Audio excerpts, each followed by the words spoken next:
Look. Ukraine has sharply changed its tactics for striking Russia and has set its own record for the number of attacks. The armed forces of Ukraine used 26 long-range Flamingo cruise missiles and almost 8,500 drones over the past week. And these are only the official Russian figures, while in reality there could be even more drones and missiles. In addition, it seems that the Wildberries season is officially over. Last night in Russia, an Ozon company warehouse was attacked for the first time. In addition, last night a strike was recorded at the Novokuybishevsk oil refinery, where a large fire broke out. Also, on August 22, Ukrainian defense forces struck fuel tanks at the Yeysk oil terminal complex in Russia's Krasnodar region. But that's not all. In Crimea, airfields and Russian aircraft were burning, as well as their powerful radar system. And here. Well, it's also telling that something very strange started happening with the Russian Banderol drone missiles that the Russians began launching at Kiev. So, for some reason, these Banderols started veering off course and flying into Belarus. And today, one of these Banderols crashed and exploded in the Gomel region of Belarus. We'll also discuss what's happening with the Banderols. My name is Alexey Pechi. Let's discuss all these topics. But before we start, I ask you to subscribe to the channel, like this episode, and don't forget to leave your comment under this video. Thank you.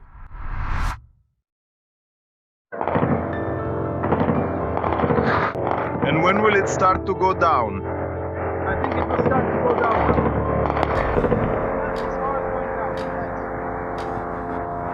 Yeah, I'm scared. He's cute, he'll pass by. No, he's coming down right here, look. Right here. Ah, there it is. Okay, 1, 2, 3. No, it flew to Novak. Ah.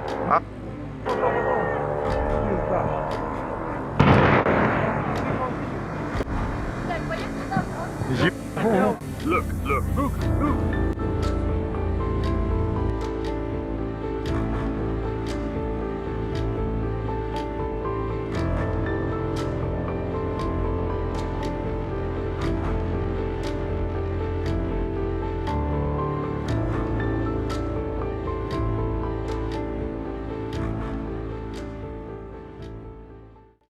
So it looks like the Wildberries season is officially over. The Ozon season is starting. On the night of August 22, Ukrainian drones struck the Ozon Logistics Center in Chapayevsk, Samara region, and the Novokuybishevsk oil refinery. According to the Ozon company, the attack caused a fire at the warehouse, and operations at the facility have been suspended indefinitely. The company noted that more than 500 employees were evacuated just minutes before the attack. They also said that the goods from the warehouse have been removed from the marketplace display, and orders that were being delivered from this facility will be cancelled with refunds issued to customers. The Ozon distribution complex in the Chapayevsk Industrial Park area was hit, about a kilometer away from it, notably. It's the Promsynthese and Polymer enterprise, which produces explosives, weapons and ammunition. Both of these plants have previously been hit. Ozon previously called the complex in Chapayevsk its largest logistics hub in the Volga region, with a total area of 135,000 square meters.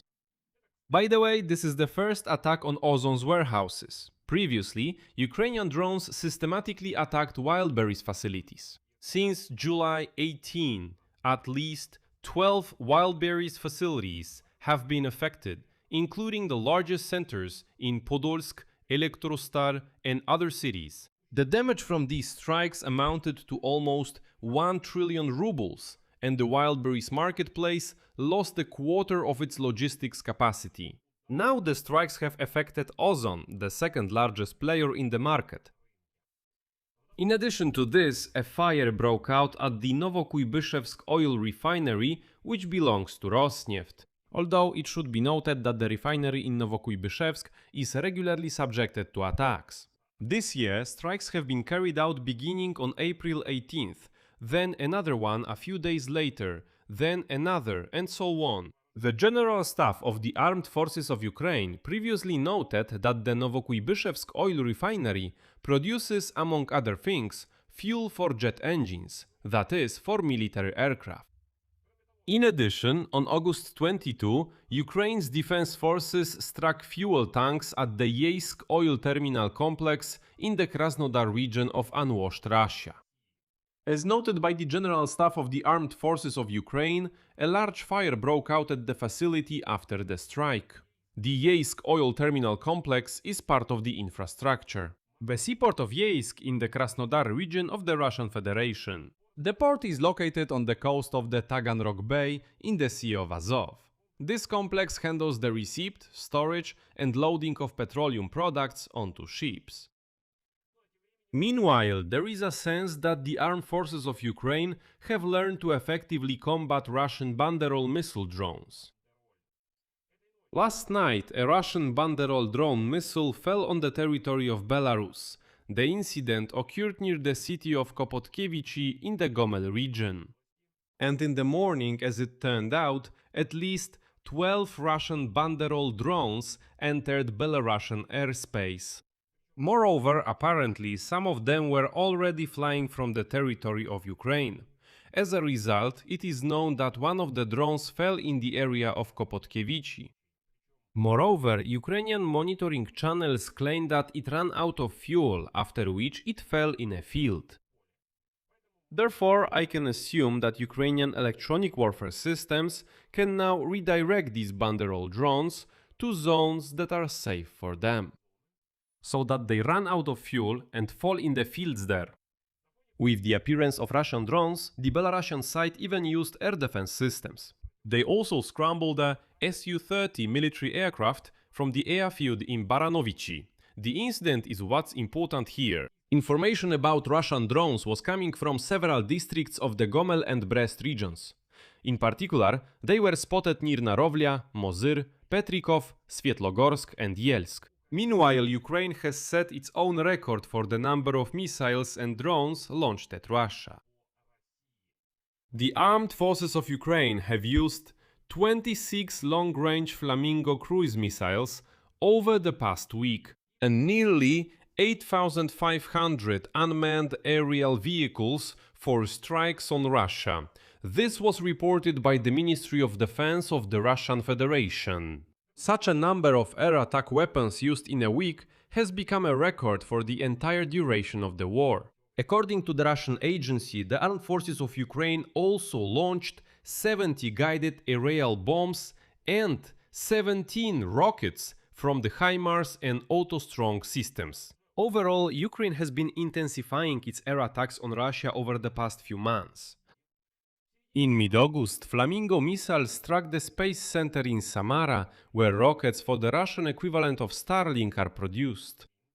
At the end of July, Flamingo missiles struck the anti-aircraft missile plant in Kirov. In June, a missile strike targeted a facility in Volgograd that produces launchers for the Iskander and Topor systems. In addition, Ukrainian drones are systematically attacking oil and gas infrastructure facilities and logistics centers of Wildberries and now Ozon throughout Russia.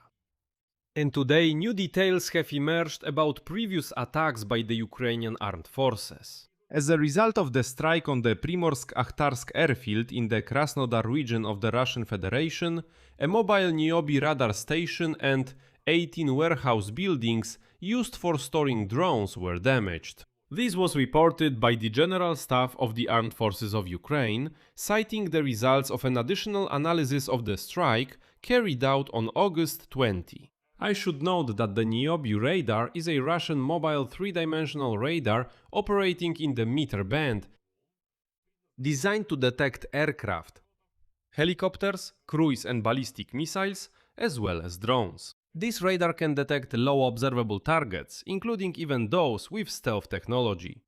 Now the Russians no longer have this radar. Also, Zelensky today noted that Ukraine's defense forces struck the Russian military airfield at Saki in temporarily occupied Crimea.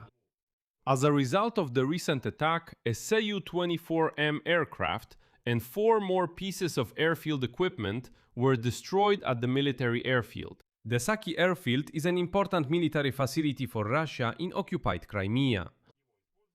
It is used to support the operations of Russian military aviation, which attacks targets in southern Ukraine. So, as they say, the work of the armed forces of Ukraine continues, and it continues quite effectively. I'll leave it at that. Share your opinions and conclusions in the comments below this episode. Subscribe to the channel and hit the bell. And don't forget about all that, take care of yourselves. Goodbye everyone.